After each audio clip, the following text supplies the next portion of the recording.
Welcome to another video. और आज की वीडियो में करेंगे रिव्यू ब्लैक क्लोड का एपिसोड 141, 142 और 143 का। तो चलिए जानते हैं कि क्या हुआ कहानी में आगे।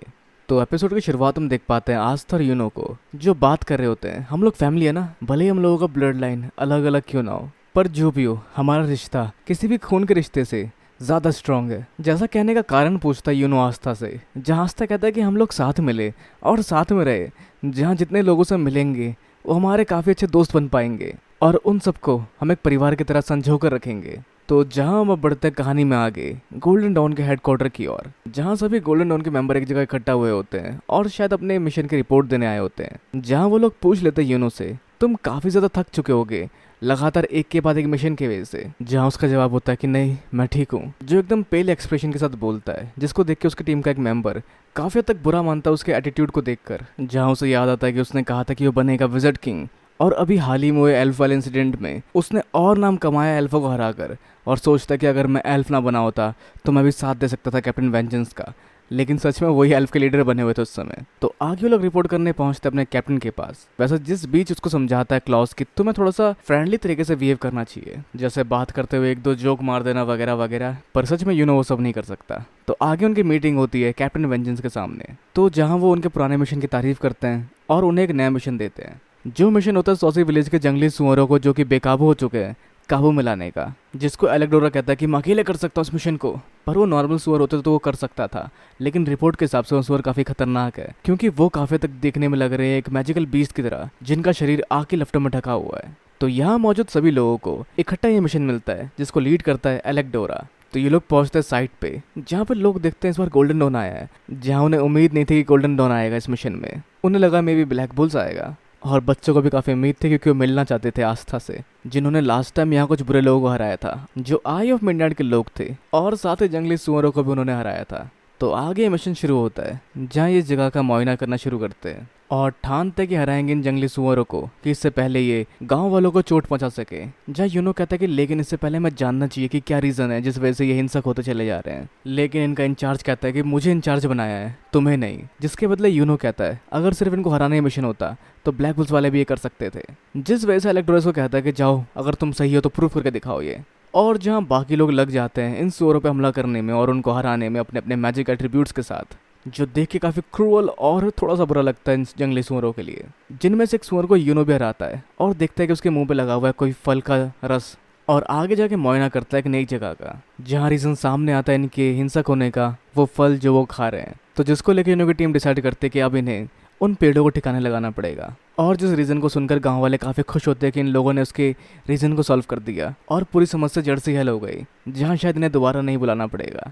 और गांव के बाकी लोग उन जानवरों को शायद पालतू कर लेते हैं। पर आगे इस गांव से जाते हुए एक बच्चा यूनो कहता है कि अगर तुम आस्था से मिले तो उसे कहना कि मैं काफ़ी मेहनत कर रहा हूँ और मैं एक मैजिक नट बन के दिखाऊंगा और उसे ही बनना पड़ेगा विज़र्ड किंग। जहाँ यूनो कहता है ठीक है, मैं उसे कह दूंगा, पर एक बात ध्यान रखो, आस्था विज़र्ड किंग नहीं बनेगा, मैं बनूंगा विज़र्ड किंग।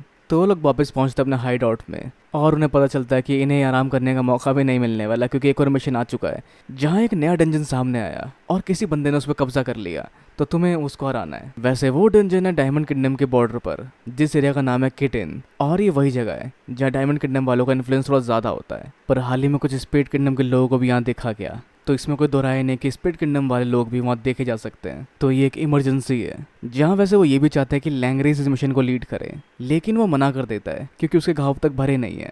तो एक बार फिर मौका मिलता है लीड करने का टीम को एलेक्डोरा को, जहाँ लास्ट मिशन में वो काफ़ी हद तक डिफीट हो गया था यूनो की सूझबूझ से। तो इस बार वो अपने आप को साबित करके दिखाएगा, जिसको देख के लैंग्रीज कहता है कि आपने एलेक्डोरा को क्यों चुना, यहाँ कोई और भी जो ज़्यादा काबिल है एलेक्डोरा से। और वो यूनो की बात कर रहा होता है, जहाँ वो कहता है बस वो थोड़ा सा नक्शड़ा और अजीब है। तो वजह लैंग्रीज का नेचर काफ़ी तक बदल चुका है पहले से, जो अच्छी बात है, और वो ऐसे ही चाहते हैं कि यहाँ पर एलेक्डोरा का नेचर भी थोड़ा सा बदल सके। तो मिशन वाली जगह पहुंच के मुआयना करते हैं उस जगह का और पाते हैं वो कुछ बैंडिट्स को, जिन सबको एलेक्डोरा अपनी शक्ति से आसानी से हरा देता है। जहाँ मिमोसा की शक्ति से जान पाता है कि कहाँ पे कौन से मेंबर हो सकते हैं इसके अंदर, जिसके बाद वो टीम बांटता है जहाँ पे यूनो और उसकी टीम और साथ में डेविड जाता है उनके साथ ऊपर की तरफ उस डंजन के, जिनके अगेंस्ट तीनों की शक्ति काम नहीं आती क्योंकि उनकी शक्ति पहले से ज़्यादा एनहांस हो चुकी है, क्योंकि वो इस्तेमाल कर रहे हैं मैजिकल आइटम्स का। लेकिन फिर बाद में यूनो इस्तेमाल करता है उस पर अपने बिन ब्लेड शावर का, और उससे वो लोग हार जाते हैं। और आगे गोल्डन उनके बाकी लोग भी कमाल कमाल के अपने दाव दिखाते हैं, जिन दाव से ये लोग काफ़ी आसानी से हार जाते हैं। जहाँ हम देख पाते हैं कमाल के गोल्डन डाउन्स के मैजिक नाइट्स को, और साथ में इन्हें मिल जाते हैं कुछ मैजिकल आइटम भी उन बैंडिट से। तो अब वो लोग बढ़ते हैं आगे, जिस जगह उन्हें ज्वाइन करते हैं यूनो और उसकी टीम भी। और आगे वो लोग देखते हैं इनके मेन लीडर को, जो थोड़ा सा कुछ ज़्यादा ही ओवर कॉन्फिडेंट होता है, क्योंकि अपने बाकी साथियों की बेइज्जती मारता है कि वो लोग काफ़ी कमज़ोर थे।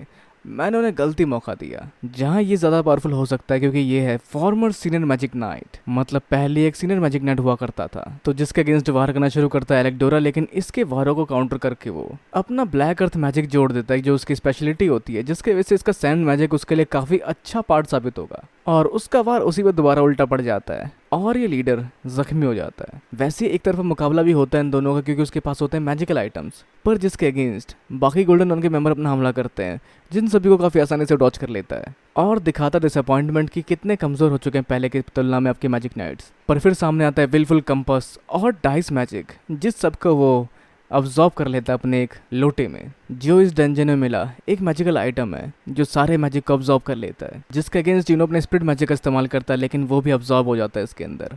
पर जिसके बाद यूनो उसको कहता है कि तुम बस एक कमज़ोर इंसान हो, बिना मैजिकल आइटम के तुम कुछ नहीं कर सकते और तुम कुछ भी नहीं हो गोल्डन डॉन के सामने। जहाँ बाकी लोग भी चीज़ को लेकर थोड़े पंप अप होते हैं और उसको सेम चीज़ कहते हैं, और वो भी आक्रोश में आके कहता है करो तुम लोग हमले, तुम्हारे सारे हमलों को मैं अब्जॉर्ब कर लूंगा। जहाँ सभी गोल्डन डॉन के मेंबर उसके ऊपर अपना अपना हमला करते हैं और उसके हमलों से भी बचते हैं। जिस सबसे एक मौका क्रिएट करते हुए एलेक्डोरा भी अपने वार का इस्तेमाल करता है और उसके टांग को पकड़ लेता है। पर उस सबके बावजूद उन सबके वार इस पर कुछ काम नहीं आने वाले, वो तो सबके माना को अब्जॉर्ब कर रहा होता है। पर ये लोग उस पर एम नहीं करते, जहाँ विलफुल कंपास से उनके माना का डायरेक्शन चेंज होता है और हमला होता है ज़मीन पर, साथ में ऊपर की सीलिंग पर भी, जिससे गड्ढा खुदता है जिसके अंदर ये गिर जाता है और ऊपर का मलबा भी इसके ऊपर गिर जाता है। जिस मौके का फायदा उठा के यूनो की स्प्रिट उसका वो गमला चुरा लेती है, जहाँ दोबारा एलेक्डोरा अपना वार करता है, जिसको वो बैंडिट ओवरटेक कर लेता है। लेकिन उसके अंदर छुपा होता है यूनो का विंड टोर्नाडो, जिससे उसको हारना पड़ता है और उसका बैंडिट यूनो के हाथ में होता है। जहाँ वो कहता है तुम्हें पहले ही कहा था कि अंडर एस्टिमेट मत करना गोल्डन डॉन को।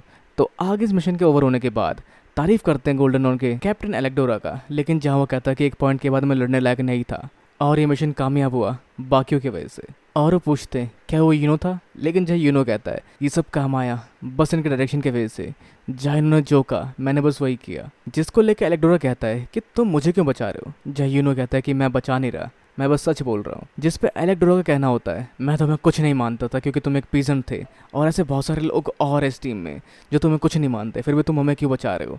जय यूनो कहता है कि मैं उन सबको अपना साथी मानता हूँ और मैंने कभी अपने साथियों में भेदभाव नहीं किया। जिस चीज़ को क्लैरिफाई करते हुए क्लॉस भी कहता है कि मैं पीजेंट को नीचे मानता था, लेकिन जब एक पीजेंट ने मुझे बचाया जिसके पास कोई मैजिक नहीं था, तो मैंने इन चीज़ों पर दोबारा ध्यान देने की सोची। पर आज तक यूनो को खुद से कंपेयर करना नहीं चाहता, पर आखिर में एलेक्डोरा जरूर माफ़ी मांगता है यूनो से, भले ही माफ़ी मांगने जैसा कुछ यूनो को दिखा नहीं उसमें। तो आगे मिशन ओवर होने के बाद सब लोग कुछ खाने पीने का प्लान बना रहे होते हैं, जहाँ यूनो आराम से निकल रहा होता है वहाँ से, लेकिन वो लोग भी इनवाइट कर लेते हैं यूनो को अपने साथ, जो एपिसोड की शुरुआत में कही हुई आस्था की बातों को याद करता है कि हम सब एक फैमिली की तरह रहेंगे, जहाँ नए लोग भी मिलेंगे और वो भी हमारे फैमिली का हिस्सा होंगे। तो अब बढ़ते हैं कहानी में आगे, जहाँ हम देखते हैं आस्था को, जो एक ऐसा बच्चा था जिसके पास कोई मैजिक नहीं था, पर उसने खून पसीना एक कर दिया विज़र्ड किंग बनने की होड़ में। पर इस किंगडम में कुछ और लोग भी हैं जिनके पास माना तो है, लेकिन काफ़ी कम, मतलब ना के बराबर माना जिसका इस्तेमाल उसे इसे नहीं कर सकते, जो परछाइयों में छुप के रहते हैं। पर वो लोग भी जीने की भरसक कोशिश करते हैं। तो अब हम बढ़ते कहानी में आगे, उस समय में जब आई ऑफ मिडनाइट वालों ने रॉयल कैपिटल पे हमला नहीं किया था, और हमें दिखता है ट्यूल्यूट टाउन, एक ऐसा टाउन जो कि ना तो अमीर है और ना ही गरीब, ना ही बड़ा है और ना ही छोटा है, जो पाया जाता है कॉमन रैल्म के अंदर। और आगे हम देख पाते हैं दो लड़कियों को, जिनमें से एक दूसरे का इलाज कर रही होती है, पर कोई हीलिंग मैजिक का इस्तेमाल नहीं होता यहाँ पे, वही आम मलहम और पट्टी। तो अपना इलाज करवा के वो पहुँचते घर, जहाँ उनका परिवार खाना खा रहा होता है, और वो मैजिक का इस्तेमाल शायद नहीं कर पाते क्योंकि वो खाना मैनुअली बनाती है, और बात करते करते उनकी सब्जी ठंडी हो चुकी होती है, लेकिन दोबारा चूल्हे पे चढ़ाने की जगह ये इस्तेमाल करती है अपनी सासू माँ के फायर मैजिक और अपने पति के स्पेटल मैजिक का, जिन दोनों को जोड़ के वो खाना गर्म कर देती है। मतलब इसका मैजिक है कैटलिस्ट मैजिक, जो किसी और से मैजिक बोरो करके उसे अपने काम लायक ला पाती है। तो इस तरह से प्यार से वो लोग खा पी रहे होते हैं और मज़े कर रहे होते हैं, लेकिन तभी उनके घर के पीछे वाली चिमनी फटती है और आसमान से मलबा गिरता है और सब कुछ तहस नहस हो जाता है। और यही था आई ऑफ मिडनाइट सन का अटैक, जो कैपिटल की तरफ बढ़ रहे थे। और सिर्फ वही नहीं, उसके अलावा कुछ और एल्फ भी नीचे आकर उन पर हमला कर रहे थे, जिस बीच इसका परिवार मलबे के नीचे दब जाता है और ये अकेले बच जाती है। जो तड़पते हुए उससे मदद मांगते हैं, जहाँ उसका पति कहता है जल्दी करो बेवकूफ़, और कुछ और भी कहता है जो म्यूट हो चुका होता है। पर आगे जान पाएंगे इस बारे में, और साथ ही ये सब कुछ खत्म होता है जब उसके सामने एक एल्फ आती है उसको मारने के लिए, लेकिन तभी उसकी आत्मा उसके शरीर से बाहर निकल जाती है। और ये था वो मोमेंट जब सभी लोगों की जान बच गई थी, क्योंकि एल्फों की आत्मा रिट्रीव कर रही थी।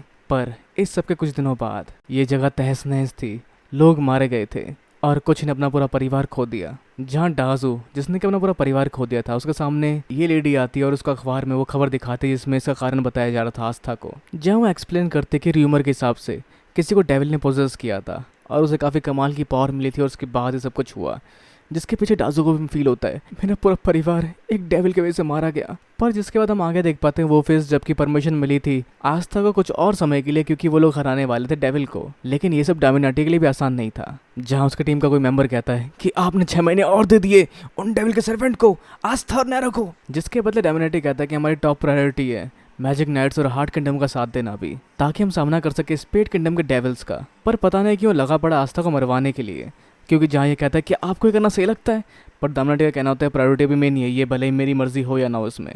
पर जहाँ वो कहता है पर यही तो कारण है जहाँ हमें डेविल्स को पहले मरवा देना चाहिए, वही तो कारण था हमारे किंगडम में आई ऑफ मिडनाइट सन के अटैक का, और जिस अटैक के चपेट में उसका नेफ्यू भी आ गया था। तो मतलब उसको डेविल से ज्यादा अपने भतीजे की मौत का बदला लेना है। और आगे कहता है हमें किंगडम की शांति बनाए रखने में ध्यान देना चाहिए वगैरह वगैरह, पर जिसको डोमिनाटी वहां से भगा देता है। पर अंदर ही अंदर वो डेविल के सर्वेंट को 6 महीने तक आजाद नहीं देख सकता, जिसको पॉइंट आउट कर लेते हैं डाजू और उसके साथ वाली लड़की जो जानते हैं कि डेविल से नफरत करता है। और फिर वो लोग उससे मिलते हैं, तो उससे वो लोग मिलते हैं जहाँ उसका नाम होता है काबे, और बताते हैं उसको हाल अपना कि कैसे आयो मिडनाइट के अटैक से उसका पूरा परिवार मारा गया और किंगडम में कई सारे लोग भी इससे जूझ रहे हैं, और तुम्हारे साथ भी तो कुछ ऐसा हुआ काबे। तो जहाँ ये लोग डिस्ट्रॉय करना चाहते हैं डेविल के सर्वेंट को, जिसके लिए इसका साथ चाहते हैं। तो वैसे आई ऑफ मिडनाइट के उस हमले के बाद किंगडम में सभी लोग काफ़ी बिजी है।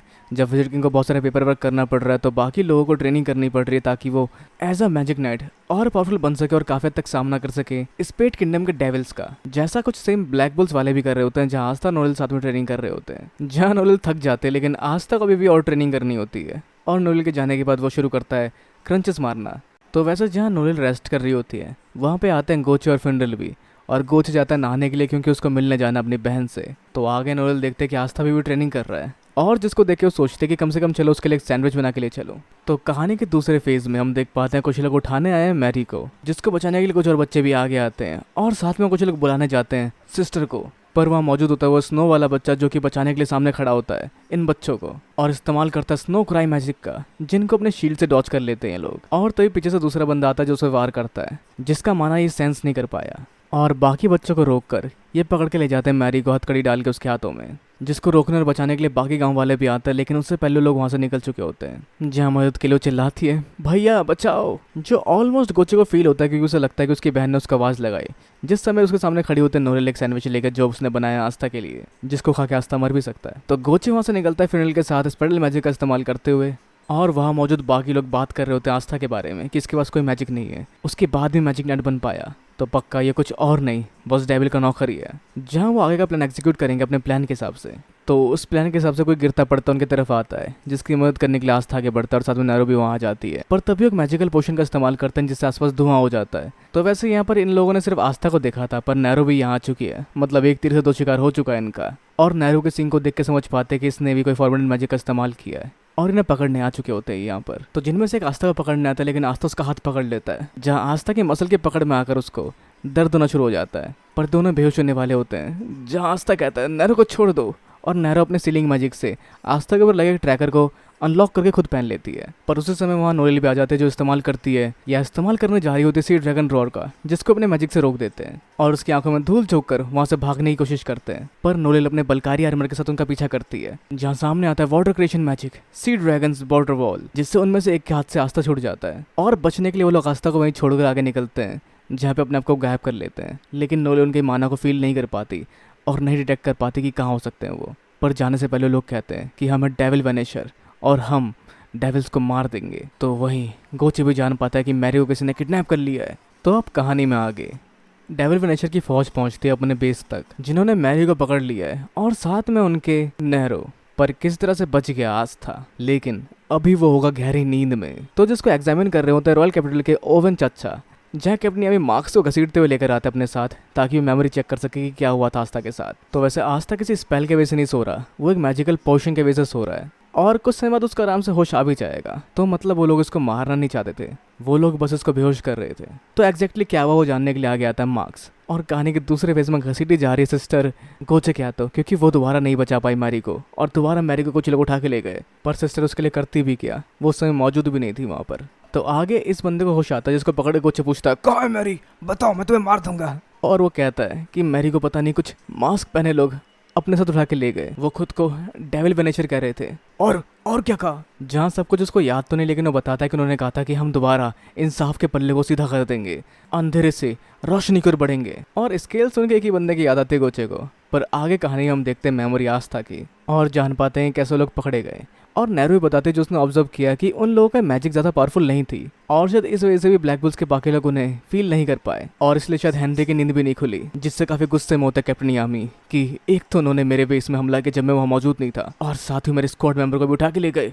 पता नहीं वो कौन थे, लेकिन वो लोग बचेंगे नहीं जब भी हाथ लगेंगे। पर किंगडम के दूसरे हिस्से से भी शोर शराबा आता है, जो होता है डैमनाटी का ऑफिस, जहाँ पहुंचते हैं गोचे और फिनरल, जिससे मैरी के बारे में पूछता है गोचे, लेकिन वो कहता है मुझे कुछ नहीं पता तुम्हारी बहन के बारे में, और उस पर वार करने वाला होता है। लेकिन जहाँ हम जानते हैं डैमनाटी की शक्ति काफी कमाल की है, और वो इसकी शक्तियों को श्रिंक कर देता है, जिसके लिए पहले से प्रिपेयर होकर आया था गोचे, जहाँ उसने अपना एक रियल डबल बनाया था जो पीछे से वार करता है इसके ऊपर। पर डोमिनेटर की शक्तियाँ फिर भी काफ़ी ज़्यादा है, जो अपनी शक्तियाँ बढ़ाता है, और उससे बिल्ड हुए प्रेशर से गोचे और फिंडल अपने घुटनों पर आ जाते हैं और कहते हैं अपने साथी को कि सीज कर लो इन दोनों को, इन्होंने जो भी किया है वो एक ऑफेंस है। और तभी दूसरे साइड की दीवार तोड़ के घुसते कैप्टन यामी। वैसे एक बड़ा सा क्षेत्र पहले से हो रखा था और ये गेट का इस्तेमाल भी कर सकते थे, जहाँ कैप्टन यामी रोकते हैं गोचे को और समझाते हैं कि शायद तुम गलत हो सकते हो। तो गोचे आगे शक जताता है डोमिनेटी के ऊपर कि जो लोग वहाँ हमला करने आए थे मैरी पे, उन्होंने भी कहा था कि हम डेविल वेनिशर है और हम इंसाफ का पड़ला सीधा कर देंगे। जहाँ चीज़ गोचे ने नहीं देखी किसी और ने उसको बताया। पर इस सब के अलावा एक और चीज़ और कन्फर्म थी कि वो लोग नेहरू को उठा के ले गए और आस्था को उठा के ले जाने वाले थे, मतलब उसके पीछे ये लोग हो सकते हैं